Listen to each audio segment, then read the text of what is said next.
Well, holy shit, kids! It's Monday afternoon, and yeah, I think Thanksgiving happened. Hopefully, you spent a socially distanced Thanksgiving away from your family members. Don't spread that fucking disease. And this is Cafe Crash, and I'm your host, Daniel Crosier. You're all screwed. And this is my amazing guest, Cellista. How are you, Cellista? I feel really overwhelmed by your energy, but it's great to be here, Dan.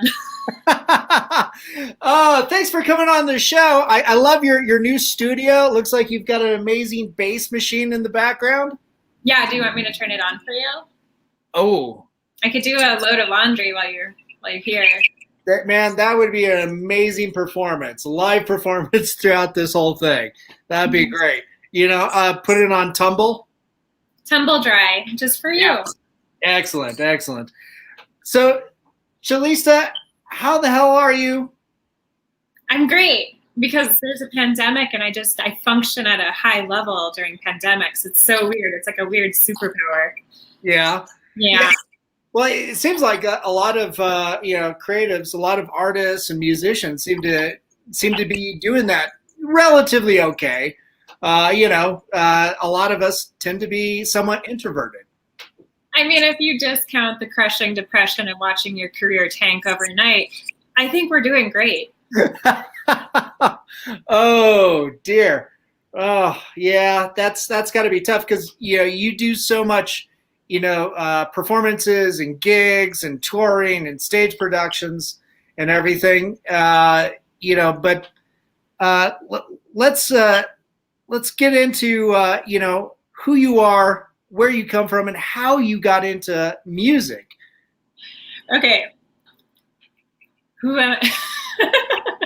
I feel like it's the first day of kindergarten. It's like show and tell. Right? Okay. Yeah. Well, I grew up in Colorado. I grew up in Longmont, where I am right now. And I started playing music when I was 11. And I started because of my school's public music program. So I'm really lucky. And the reason I started cello, so when I was in elementary school, the summer before middle school, yeah, the string quartet came into my classroom and they played Beethoven string quartets. And I was like sitting on the floor and I could feel the vibrations of the cello like right under my hands. And it was very exciting. Wow. And I just fell in love. Like I was totally fixated and captivated by the cello, but even more so, I was in love with the cellist because he was 6'4". He had like a huge afro and an eye patch. And I was like, damn, I just want to be like this guy. And so I chose the cello and that's what I started in middle school. So thank you, Kevin. Thanks for coming to my school when I was young. Nice. Yeah. Cello. Who knew that was the gateway drug to being a pirate? I know. It's fucking cool. Oh, I mean. Oh, fuck that. You heard me, swearing up and down, when we did the intro, or did you just block that out, your delicate ears? Wasn't listening. I just was doing That's probably for the best. I mean, you do have me for a host. You probably shouldn't be listening. I was sexting Nico. Good. As one should while he's working. You should do it too. I do, and she thoroughly ignores me, so that's probably for the best. No, I mean you should sex Nico. Nico would appreciate that, wouldn't he? Yeah. yeah, most definitely. Oh man, so you after that day you went out and learned how to play cello. It's no easy task. No, it's like the easiest thing. I was so good at it. I'm just kidding. Now, after a lot of practice, don't listen to her, boys and girls. So yeah, in middle school I actually met my best friend in the orchestra there, but cool. I started taking private lessons at some point, and then I stuck with it, and I went to college for it. I went to grad school for it. I am now applying for a PhD position for more for composition and multimedia studies, but it's still sort of in the same vein. Nice. So yeah. So soon we'll be calling you Dr. Cellista. If I get in, if I finish. Oh, okay. Well, but during quarantine, weren't you going back for your master's? I think in business. So I just finished my master's at Berkeley in Cool. business. Yeah. Wow! Congrats. That's awesome. Yeah, it was a lot of work. I can only imagine. I think I met you like what was it? Was it 12, 13 years ago? Yeah, that sounds about right. Well, maybe 15 because I've been dating. I met Nico. It still feels like we're dating. Yeah. Well, you still sexting, so that's like dating. 1 second. Oh. Yeah. Yeah, so I think 15 years ago I met you. Okay. I'm so sorry. But yeah, we met through Nico because he was a part of our OFM crew, wearing a big head that got decapitated, I think, at every show for a while.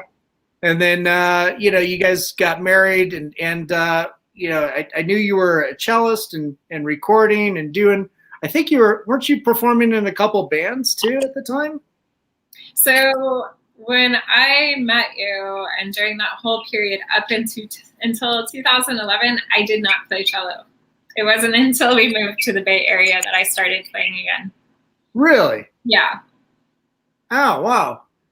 Because, yeah, I could have sworn that you were going to school down here, learning cello and a whole bunch of other things. Yeah, I had been at Metro State I was doing a double major in cello performance and political science, but right about the time I met Nico, I actually dropped out.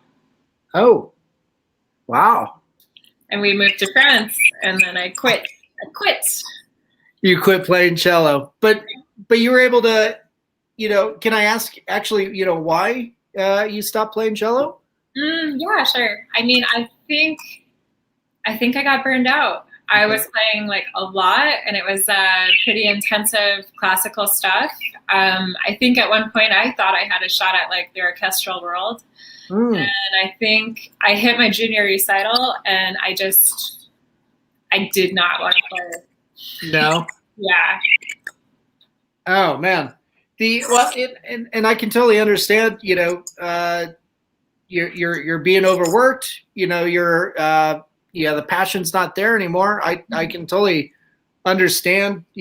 Stopping one thing and then, but you went back to it, or did you immediately start something new? So I just took a lot of time off of cello, and then when we moved back stateside after France, I decided it was time to get into lessons. So I started studying it again. So that was a really steep path.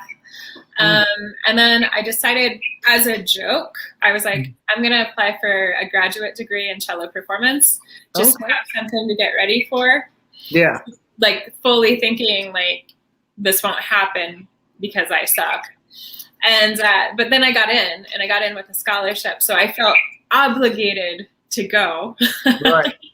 So I went to San Francisco State, and I studied with the Alexander String Quartet for maybe a year and a half, and then it was a weird thing. I dropped out. I'm good at dropping out. Oh. But the reason I dropped out was because I was starting to get like a lot of work as a cellist. So I was working with bands like constantly, right, recording work. I was playing live. I was doing weddings. I was like actually a working musician, and it totally was at odds with my performance program.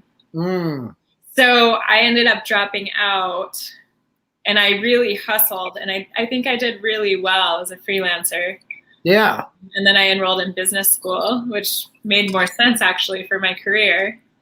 And now I'm doing whatever I'm doing, which is more multimedia work. Yeah, you're incredibly multifaceted. For everybody out there, like you're going out and doing gig after gig, but you're also like putting together productions, organizing tours and all these different performances and working with other people. Meanwhile, also getting hired by other productions and things, right? Yeah, I mean, that's just hustling, because as far as I'm concerned, like cello is my day job, and how I pay for my productions and, passion projects. So that means taking like corporate gigs, wedding gigs, any kind of session work I can do at home, writing, arranging, contracting things, the whole gamut. And then I can do passion things. Like I just published my father's book of philosophy through my company. Oh, fantastic. Yeah. The Relevance of Power. All this stuff, trying to do a good job with typography, with your, with fonts, with graphic design, and that should matter, right? Yeah. And from that, like I created an album in response to it, and then I created a dance film in response to the compositions. So that's like, without my cello day job, I couldn't do this stuff.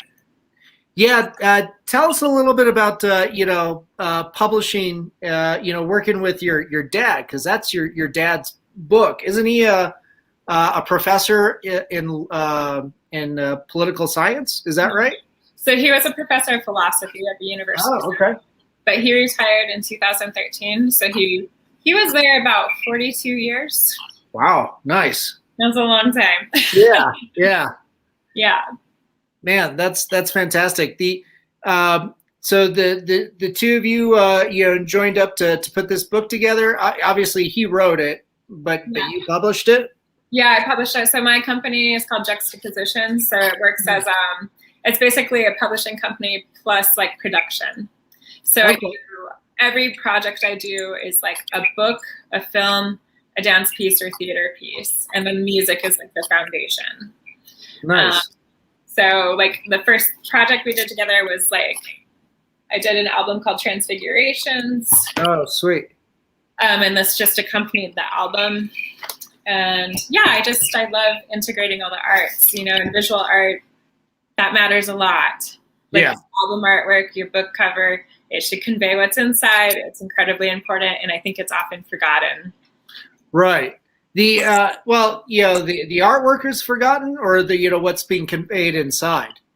Well, it could be one or the other, but I think the artwork is often like it's supposed to convey the message inside. Right. And you just slap on a random piece of artwork.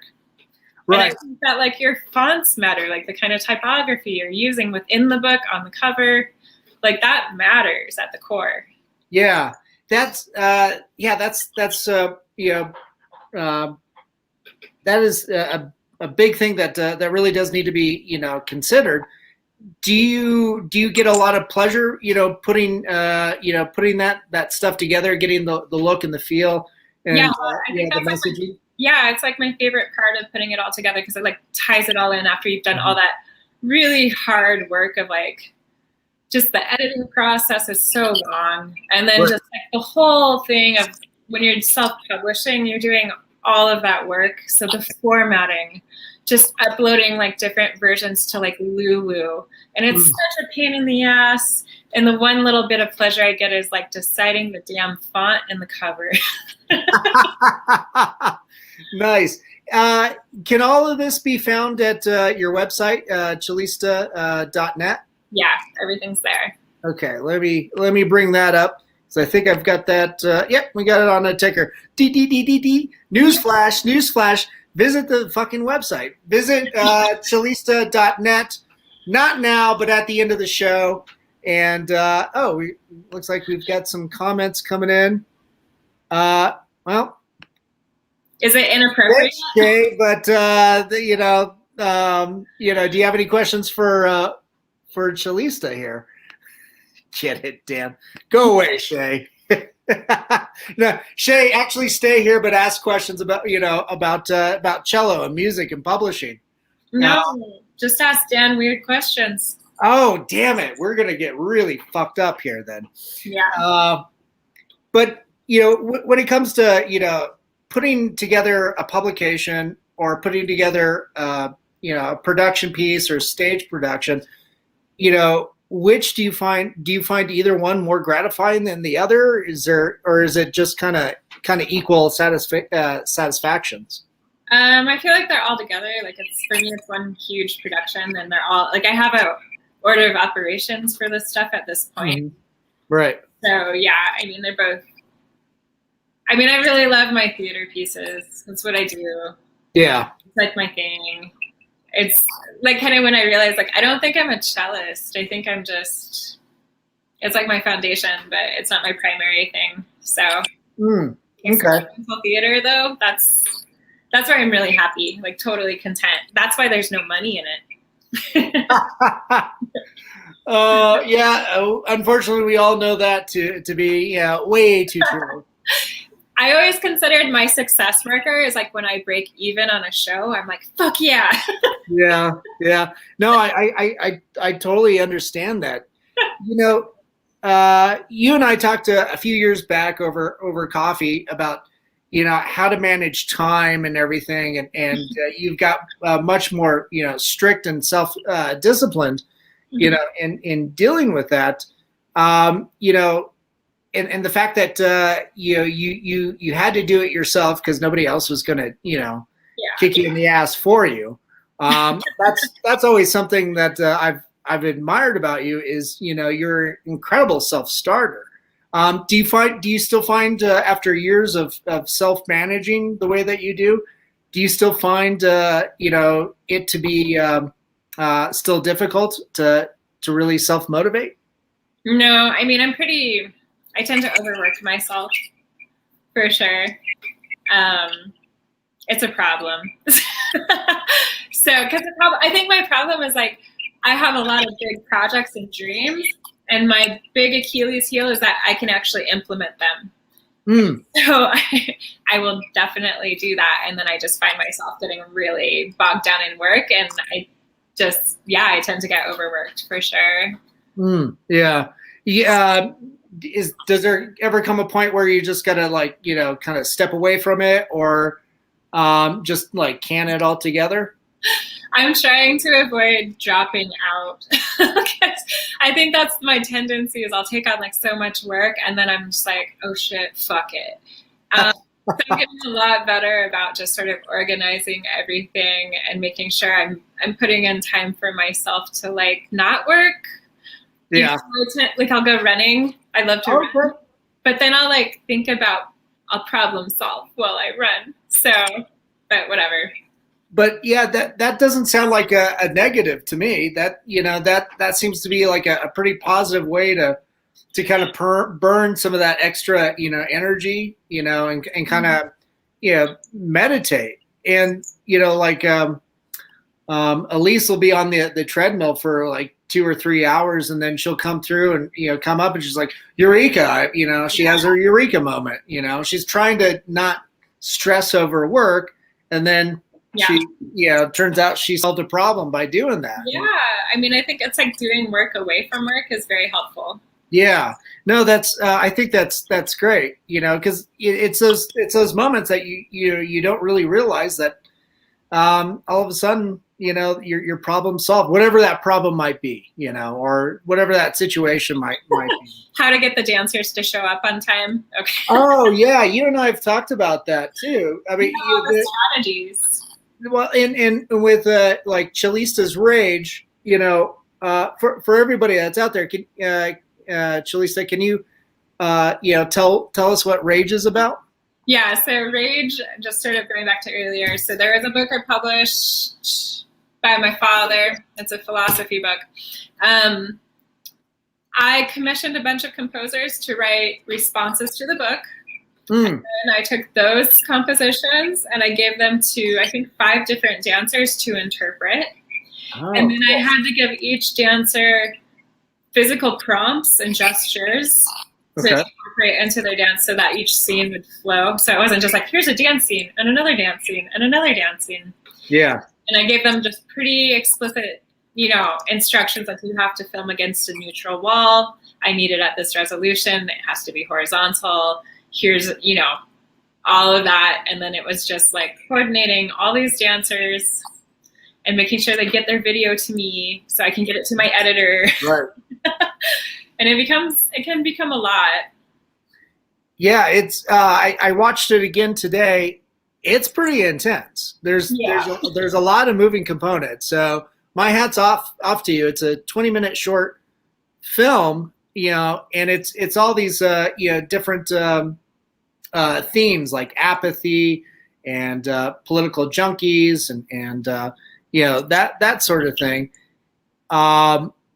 It seems like a variety of messaging is, and since it correlates with your dad's, book, obviously there's, political and social commentary that plays into it. But it sounds like the toughest social commentary is just, working with dancers. Well, I think in general, like working with artists, and when you're doing multimedia, it's already so multi-layered. Yeah. You really have to have your project management skills like super duper good. Right. So I live with spreadsheets. That's like where I exist, because if I don't do that from the get-go, the project's just going to be a fucking mess. So it's also, I had to coordinate with all the musicians as well. And I try to not task my artists by assigning too many things, but I do give them parameters, and I give them the room to have their voice. Right. So I just kind of felt like if your vision is strong enough, that should guide the project without me being like, you need to do this and this and this, and then that's worse to create under. So nice. That that sounds fantastic. So it sounds like spreadsheet and organization is the new art form. And coffee. And what? Coffee. Oh, that's a given. We're there, baby. Oh. A little morning brown in the afternoon.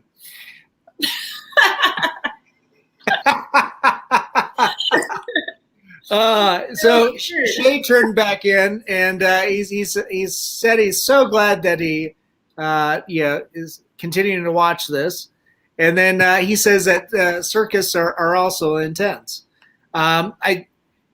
He himself is a circus performer, so I love circus performers. That was my whole life in the Bay. I miss my people. Nice. Were you playing cello with circus people or at circuses? Yeah, totally. I did a few things. I don't know if anyone knows it out here, like Vaudeville Society. They're a really good circus troupe. Okay. So working with like the Lagunitas Beer Circus in Portland, and that was really fun. So I put together a trio of electric violin, electric cello, and a beatboxer, and we just did cover songs. It's super fun. Nice. While like a contortionist and a bunch of aerialists performed all around us. Oh, cool. And then I worked with another circus performer named Mojo, and the most recent thing we did, I kind of just accompanied her as she climbed up a machete ladder. And it gets my stuff. And I also work a lot with skin suspension artists, and I accompany those installations. And that's been a big part of my career lately. Oh, wow. That sounds so cool. It's fun. I love because I mean, circus is the original multimedia production, right? So right. I feel at home. I never have to explain anything to anyone with like my vision or anything, versus like my classical colleagues are always like, huh? We got to bring you in out of the 19th century and into the 21st century, okay? This is called an iPhone. No, you don't eat it, Bobby. Bobby, you don't eat it. Because I do like so much costuming for different gigs and stuff, and they're always like, huh? But with the costuming too, you're doing your own costumes, right? Yeah, I mean, I have a whole bunch of outfits, and like I work with a designer. Nice. She helps me. Actually, her partner is Eddie Kala, and he did the cover. Yeah, so Eddie's just a little side story, but he got confused with Banksy, and Walmart took one of his murals and was like selling it, but like crediting it to Banksy, which is the worst. Right? And I don't remember the outcome of the lawsuit, but I do believe Walmart lost. Yeah. So that's my side story. That's all I got. That's freaking hilarious. Oh man. Someone steals your shit and then credits it to the wrong person. Right. Right. That's got to be double insulting. And Eddie's so like anti-consumerism, and and it's like Walmart. Oh. That's hilarious. Yeah, I wouldn't imagine. So wait a minute. Walmart was the one selling this stuff? So they took his mural and like just what did prints on T-shirts or some stupid Yeah, I shit? think it was on T-shirts or something, or maybe just prints. And then, yeah, they just said it was Banksy. That's horseshit. Oh my God. No, it's really awful. But so the woman on the cover on this mural is my designer. She also models. So her name's Rachel Riot. She Oh, cool. all of my wardrobe. So that's my wraparound story. Nice. The that's absolutely hilarious. You know, speaking of which, you know, too, like copyright is always something that the artists and musicians, you know, are always, you know, needing to look out for, you know, to protect, you know, their intellectual properties and everything like that. Yeah. That's something that you've had to invest pretty heavily into, right? I mean, all copyright for me is I register my shit with the Copyright Office. Whatever I actually own, I register it with a PRO, which is a performing rights organization. Okay. And that you just kind of monitor your shit and make sure no one's using it. But right. Yeah. Well, and if somebody is using it, you know, potentially, you know, with the algorithms going on online, you know, you might get a little bit of a kickback or a nod. You know, it's like, hey, again, Bill, get the fucking iPhone out of your mouth and stop using my shit. It's copywritten. Because what usually happens, though, especially on YouTube, so their content ID system is so strong that it often flags my own shit and tells me I can't post it. So every time I stream on Facebook, and this happens to artists everywhere, it's just a problem with the algorithm that's going on for content ID, and that's a whole other issue that we could get into. But yeah, so it often flags me for my own music, and it's like, you cannot monetize it. There's a copyright claim. And I'm like, I'm the owner. How do you get around that? Do you have to go through a lot of bureaucratic bullshit, or is there a system just set up for it? So I'm usually going through an aggregator that gets my stuff on all the platforms. So it's DistroKid is what I use. And then you just kind of go in there and you check the copyright claim. But sometimes you're just shit out of luck. Okay. So it's a pretty flawed system in general for music stuff.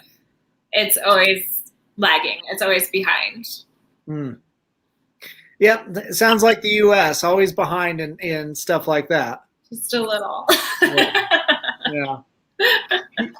Oh man, I can only imagine, you know, what it's like right now. Being a pandemic, and your whole basis of paying for anything is doing gigs and stuff, and you can't hang out with your circus friends. You can't work with orchestras. Have you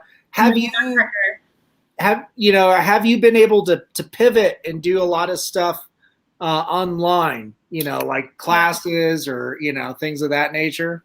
I'm probably more equipped than most musicians to pivot because I always had a pretty flexible business plan. But yeah, I mean, my income versus last year, it's a fraction of what I was making. Right. But I teach online. I have students online. I do a lot of remote session work. So I'm just recording. So I just record at home. I've done some more and more film scoring gigs for like indie films. Cool. I'm doing one it's a really beautiful documentary on inmates at San Quentin who are getting COVID. Yeah. And so I'm film scoring that. And then I also am working with a project called the Rap Opera Project, and I am working with incarcerated youth and we teach them kind of foundational principles of music and opera. And then we get them to do kind of like writing workshops. We take their writing and we set it to music, and we create like kind of a mini opera based off their lyrics.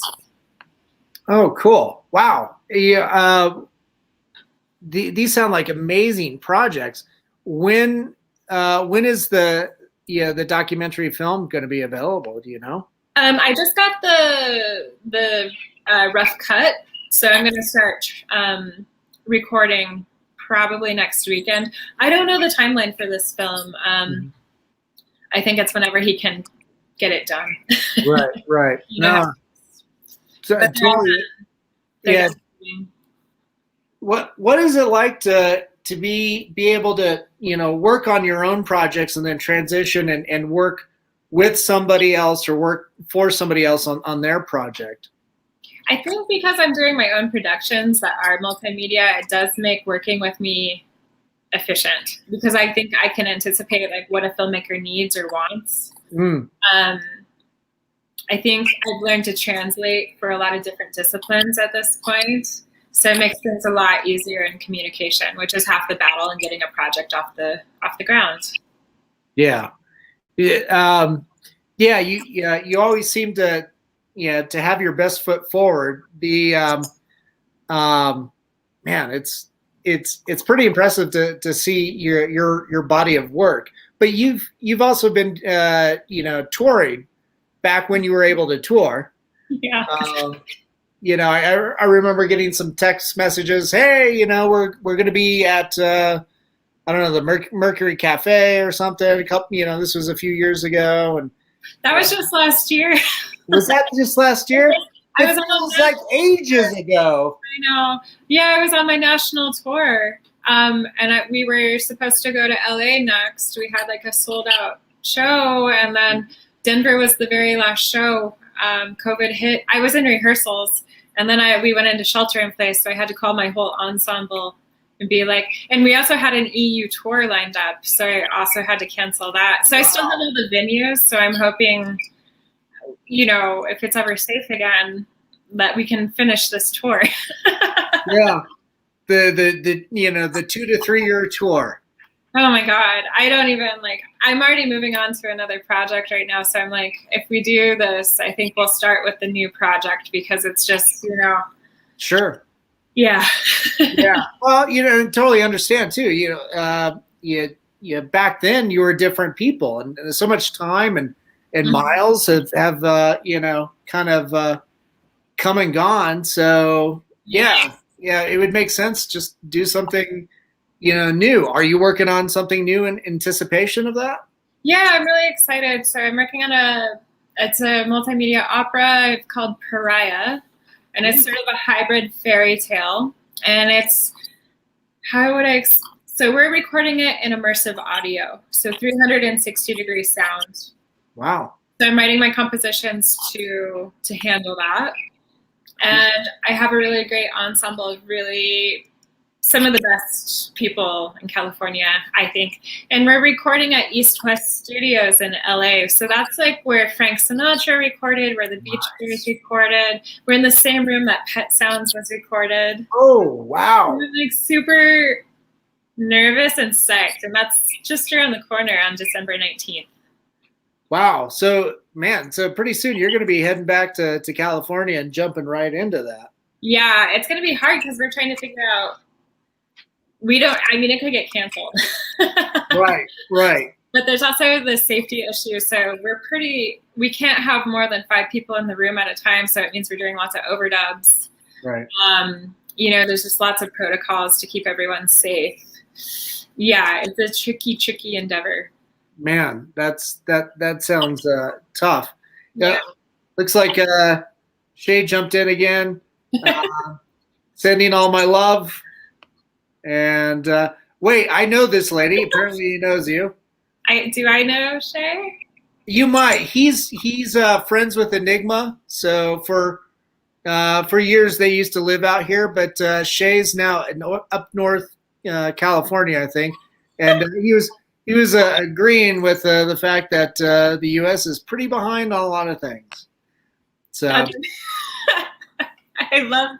Yeah, the U.S. does have a pretty behind. Yeah, we do have a pretty behind. Yes, it's squats. They refer to Captain America's ass as America's ass, but I think it's more of an old dirty diaper. I think that's more of the American ass. Wait a minute. How do you know the Enigma? How did this relationship come to be? How did I meet Enigma? Yeah. I don't know if Nick would remember Jeremy Atkins. I remember Jeremy. Do you remember? Okay, so he used to be in OFM, and then him and his girlfriend at the time, they moved out to Kentucky of all places. So, yeah. Anyway, so he, like a year later, they put on this dark arts festival thing, and Jeremy was nice enough to fly me out as like the comic book artist feature, and Enigma was the like main attraction or the headlining act. So we just met up then and kind of headed off ever since, and it's been a torrid romance. Oh. But so we had a lot of fun out there. After the weekend's events, every night we ended up at the local IHOP, where I've never seen more people do so much fucking cocaine. But man, the service was the best. I think they did so much cocaine they developed telepathy and or maybe just clairvoyance. They can anticipate our every need. I see. So, yeah. Well, I'm glad that's how you guys met. That's how we met. We started doing comic books and stuff together. Eventually, Enigma introduced me to Shay. They moved out here and tried getting a few different projects going, and So now Shay's back in California, as far as I know. And where in California? I don't know. Shay, type in where in California are you? Interview now. Yeah. That's okay. That's the beautiful thing about these comment sections. Look, he sent us a heart. Heart. Is it? The comics bro. Yeah, he's in one of the Show Devils comics that I did with Enigma. Okay. That's rad. I feel like we probably have common friends just from like skin suspension stuff and circus people. Most likely. It's a small little world. It is a small world. Back in the 90s, like Sideshow had that resurgence, particularly in Underground and Lollapalooza, because that's where Enigma comes from, is that world with Jim Rose Sideshow Circus. Yeah. And then so there's that resurgence, and then it kind of seems to I don't know if it's kind of mellowed out or anything like that, or if it's just more accepted or more people are doing it, but the people that really know their crafts, those working man acts, they all know each other. Yeah, for sure. I just have a few Sideshow friends that I think they're so creative and just the ultimate performance artists. And I mean, I'm always inspired by Sideshow and circus. I think it's high art, honestly. Just it's innovative, it's cutting edge, it takes a lot of risks, Yeah, very much so. And you were performing cello with some of that going on. I love the idea, the visual of suspension piercing and a classic cello being played. Well, yeah. So the woman I work with, she's become my best friend, and she was touring with me. Her name is Hillary Whitmore, but she goes by the stage name Operification. So she is a phenomenal soprano, classically trained, went to college for it in London.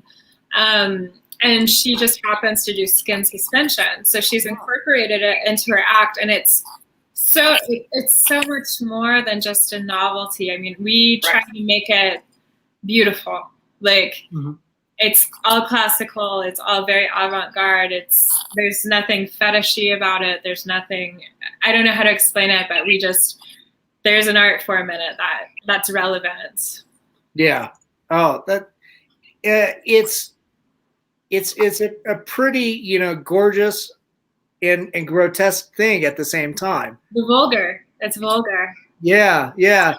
I remember during the OFM days, seeing some of the Motoman guys, they would hang out with suspension piercing folks, and I helped out a couple times, and you're doing it in a secluded warehouse, and you're just like, yeah, this definitely feels like a meat locker. This is not the most pleasant thing, but if you readdress the setting and the mood and everything, yeah, it can be a really elegant thing. Yeah, it really can be. And I mean, finding safe spaces for that kind of performance too is always such a challenge. And finding people who take it seriously and do it safely is also, it's an issue at times. But because I feel like there's some suspension groups that are like not as safe as they could be. And then my crew seems to be very, protocols, like safety measures at all times. So that's great. Is that something that we can see in some of your traveling performances sometime soon? Yeah, the last thing we did together, it wasn't necessarily skin suspension, but I did work with an aerialist who works with chain. She's a chain metal aerialist. Okay. So Hillary and I performed on stage as she did her thing, and then Hillary just she did bloodletting on stage. Which it's so funny because this is all like not totally my scene, but I'm so like compelled by Hillary and the vision that it just like totally works. Yeah.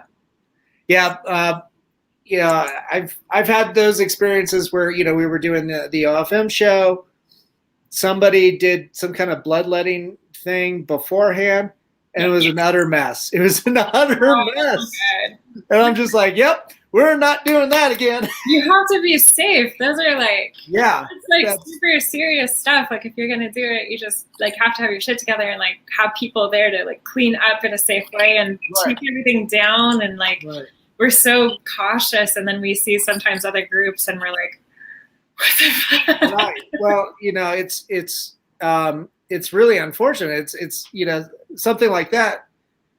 Yeah, everybody needs to be able to put their best foot forward. Otherwise, you're going to completely taint, that art form. And then, nobody's going to be, allowed to do shows. So I'd imagine something like that is tough to do, in a theater anyway. Yeah, it's really hard. I mean, that's something you have to be so professional when you're approaching those venues and tell them exactly how that's going to go down and how you're going to be safe. And it's a serious thing, and you can't be a shit show with that kind of stuff. It might appear like a shit show, but you no. It needs, it might appear that way, but it needs to be, you need to know that the infrastructure is there for it to not be a shit show. That's just how. Well, and that's the one thing that I love about like Sideshow. You see somebody like Enigma. He gets up there, blindfolds himself, carves out an apple with a chainsaw in his own mouth, and it's just like, well, he's done this endlessly. He's very meticulous and knows where he's at on stage at all times. Looks like we got Ken says hello. And then Brian was saying that a lot of Sideshow acts also went into magic. I've always wanted to do a magic show with someone. Oh, I really love that. Can someone help? Shay, Brian, you might know somebody. And then Shay says he's in Humboldt. Cool, I know exactly where you are. Right on. And you said Tate. Maybe I did. I don't know. Here's a few names he's throwing out. Andrew S., who I'm sure there's just one Andrew S., and then Sansa and Kiri. That sounds, I think she models too, right? No? Yes, maybe. Whatever. I don't know. Brian says he knows quite a few magicians. Ooh, I want to cut someone in half. I don't want to be the assistant. I want to do the magic. I think that's very very doable. I tried to do tight wire, which did you? Circus arts are so fucking hard. It was so frustrating. And then I tried aerial too. That actually felt like it was hard, but a little more accessible. Right. I tried. Well, with aerial too, you got to have a really strong core to be able to suspend yourself, hold yourself up, and just to get up there.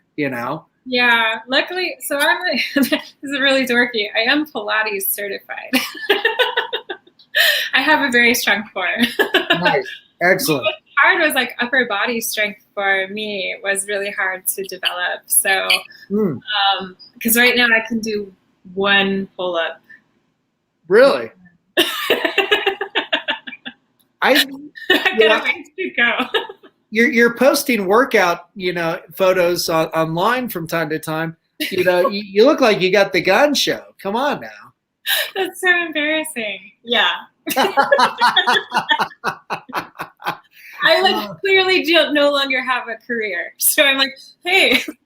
But when you're playing like cello too, like doesn't that it's heavy repetitive motions. Don't you need to also be relatively, fit to handle that as well? Not so much. Mm-hmm. Okay. You could do it. Yeah, I can't. I can only do one pull through, with the cello. That's it. Just one, and I'm done, and that's good. And then Dan needs a nap. Dan needs a nap. That makes sense. A little nappy poo.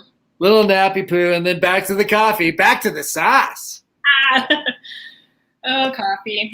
Oh, coffee. Yeah, my dark driver. Oh, golly. My dark passenger. Yeah, geez. Okay, so there's stanza. So capital, really drive it home. And then I love that. Geez, he must be. Are there like two people watching? Dan, can you do one pull-up? Can you? No, I cannot. Not even going to try. I obey the laws of gravity. So going down, I don't go against it. That's good enough. I'm sure Elise appreciates that. She does. She's over here chuckling. She liked that line. Sorry, that was dirty. I think my dad might be watching. Well, it's a good thing you're in the laundry room then, if it's so dirty. Did you have to tell everybody? They can totally see the dryer, the thing that we called your bass machine. What dryer? What dryer? Still can't see the knobs on it. God. We were expecting a performance. Why aren't you turning on the laundry machine? This is the performance. Oh, I see. You pretending to get along with me. I get it. Is it convincing? I took some acting classes once. Yeah, well, that's all you need, right? Right. Oh man. One of the things too is I still can't get over the fact that you work with your dad doing these publications, working on these books and everything. Mm-hmm. Is it pretty gratifying to be able to work with your father in such a capacity? If I were to try to work with my family or my parents in that capacity, it'd probably drive me nuts. I mean, it's a little frustrating. I'm not gonna lie, but it's also great. Like my dad's a brilliant thinker. Yeah, it's nice to have that kind of content to work with. He's a philosopher, so he gets a little wordy, and then the editing process becomes a little like. He's like, why did you cut that? And I'm like, because it's too verbose. And he's like, I don't understand what you're saying. And then he goes into this long thing about why he needs to keep all the words in. And I'm like, It's too late. I already cut them. Sorry.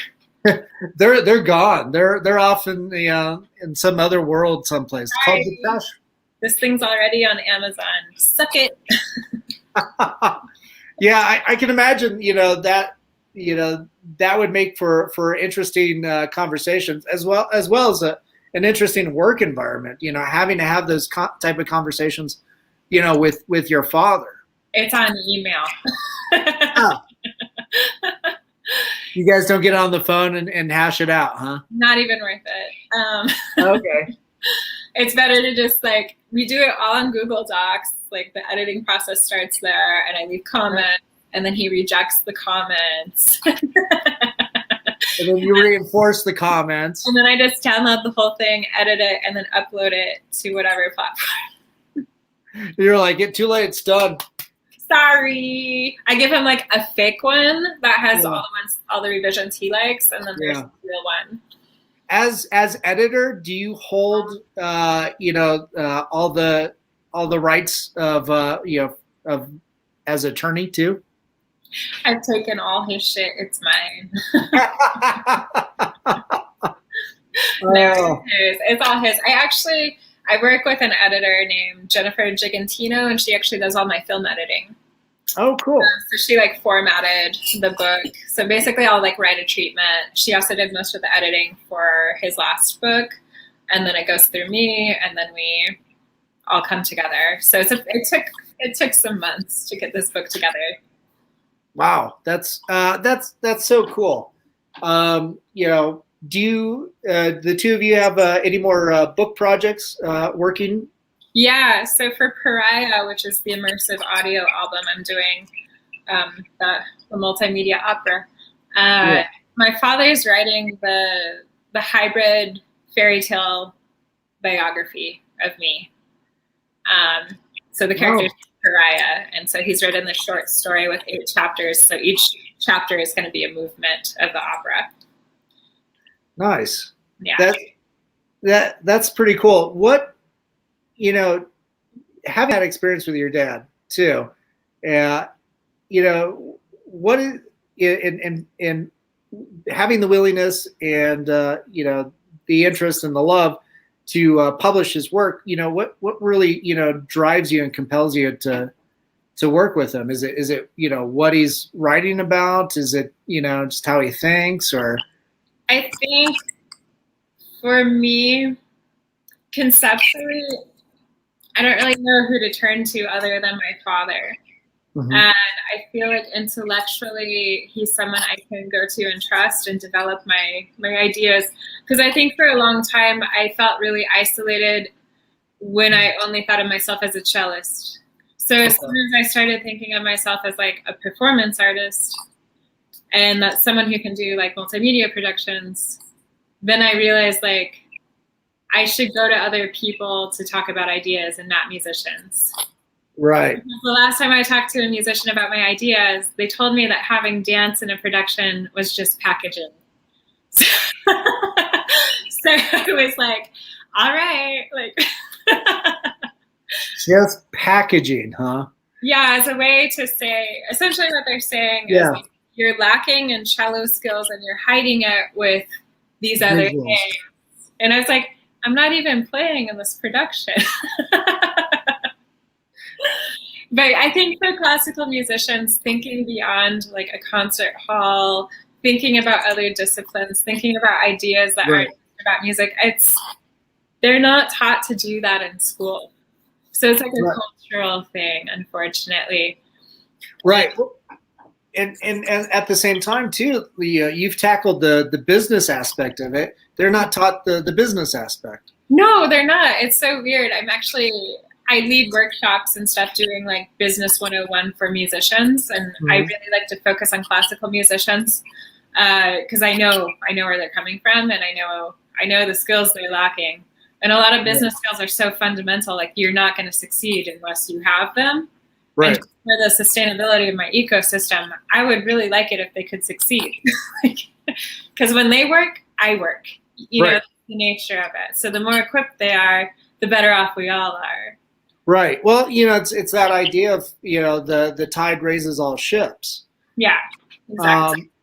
If, it's like, also with visual artists, if Bill sells, Y painting for X amount, and then, Ted just gives away his art, it's, the economy there's a lot of money lost between the two of them because everybody's just going to go to get the free art from him. Yeah. And it's like, dude, your stuff is worth something. And at the same time, you're taking away from my economy too. Yeah. And I think like, unfortunately artists, like I speak from musicians more extensively, but some of it's like, they're not taught the skills of like rate setting. Like there's a formula. You just need to make a profit, right? Right. I think there's some self-esteem issues going on. And I think especially with classical, the idea of charging a rate that's fair, like they can't understand that they're worth something. Right. And so what you get is like they're just undercutting, which sucks. That happens a lot in the Bay Area. Or they're just, I don't know. It's bad. I can totally, get the idea of, like the self-esteem and that insurance. And I think culture in general, tends to prey on that. One thing I try to remind people in general is like your whole world is designed, whether it's music, it's art, it's engineering, it's craftsmanship, it's tradesmen. That's, that all takes an amazing amount of talent and skill. Yeah. And whenever you undercut that, you're undercutting your existence. And a lot of other people. Right.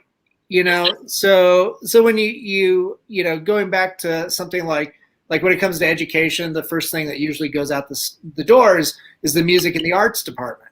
Yeah. And it's just like, wow, your whole reason of living just went out that door, quite literally. All you can do now is just breed, fuck, make money, and die. But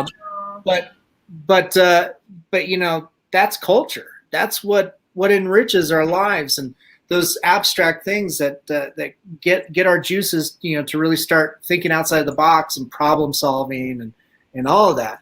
Yeah. And it pertains to engineering. It pertains to math. It's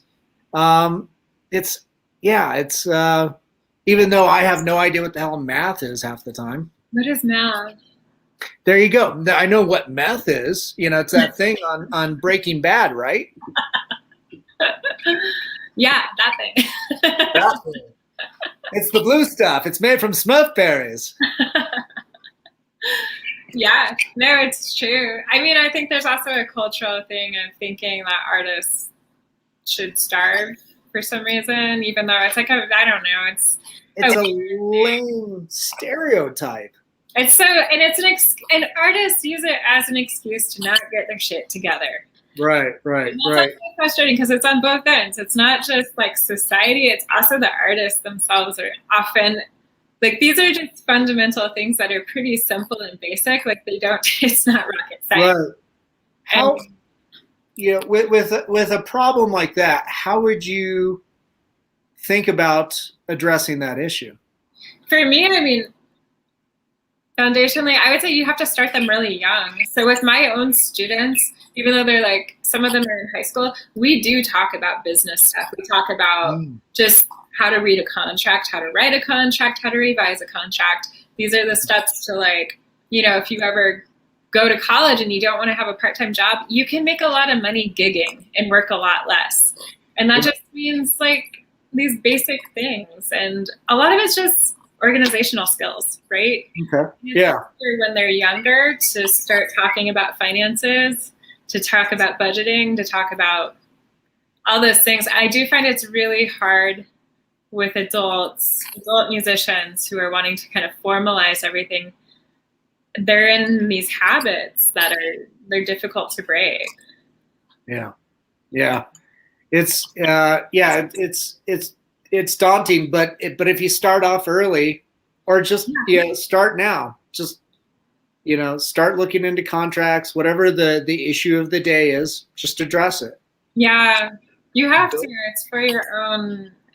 The truth is, I feel like when I started getting organized and I started doing business, like formally, I had a lot more time to do projects I cared about because I knew where my time was being spent or wasted.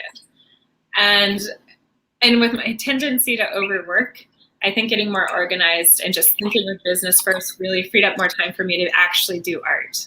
Yeah. That's my personal thing. I don't think they're inseparable. Like, I don't know. Right. No, that's fantastic. The budgeting your time, because God damn it, you and your talent are worth it, and addressing those organizational issues. Yeah, I mean, I think, wow, this is like the most adulting conversation I've had in a while. Yeah, and you had to have it with me. I'm so sorry. Weird. Yeah, strange. Do you want to talk about QuickBooks? Because their integration into Badly. Venmo kind of blows. Oh, does it? Yeah. Damn it, QuickBooks. Yeah, get your shit together. I once tweeted at them, and I was like, hey, you suck at this. They tweeted back. they're like, was it one of those tweets that said, hey, thanks for following QuickBooks. To unsubscribe, hit, it's like, oh, fuck that. A little bit. They were like, oh, we'll look into the problem.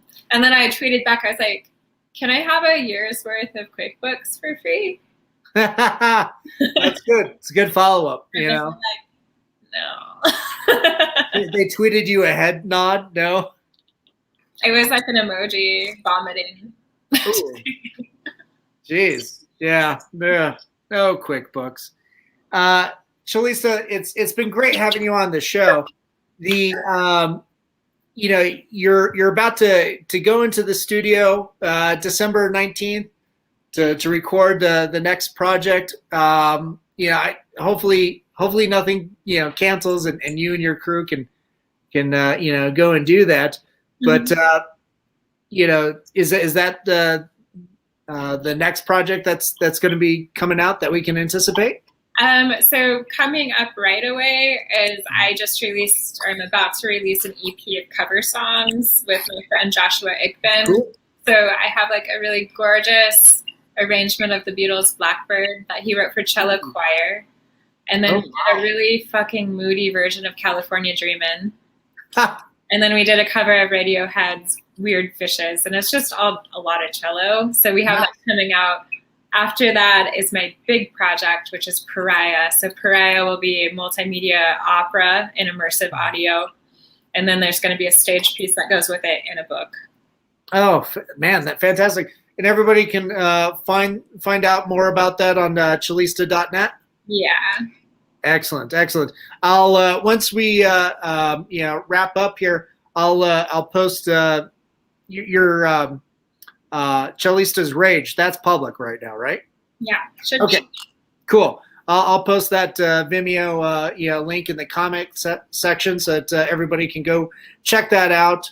And go ahead and hang out for a few minutes. But again, thanks for being so generous with your time. Thank you. And chatting with me and catching up, on stuff. You're one of my favorite people. You're always doing something cool and ridiculous, even in quarantine. I know. Oh, God. We should do something together when the stupid pandemic lifts. Something stupid and wild, like fire. Cello on fire.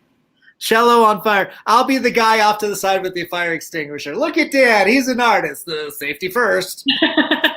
That sounds like a plan. Yeah. Well, I should probably put you in touch with Courtney Ozaki, the taiko drummer. Mm-hmm. Yeah. I don't know if you know her.